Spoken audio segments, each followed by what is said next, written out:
আসসালামু আলাইকুম রহমতুল্লাহি বারাকাতুহু। আশা করি সকলে ভালো আছেন। আমি আলহামদুলিল্লাহ ভালো আছি। এখানে একটা খাজুর গাছ দেখেন, মাশাআল্লাহ সর্বোচ্চ ১.৫ থেকে ২ হাত হবে গাছটা। এই যে আপনার মাটি,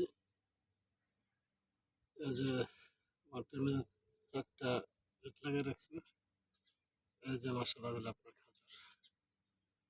দেখেন মাশাআল্লাহ কত বড় বড় জোপা আছে খাজুরের, ছোট ছোট জোপা, প্রায় ১০-১২টার মতন জোপা আছে।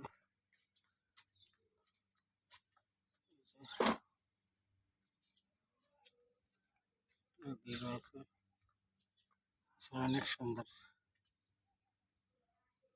অনেক বড় বড় খাজুর। যদি ভিডিওটা ভালো লাগে দেখে একটা শেয়ার করে দেবেন।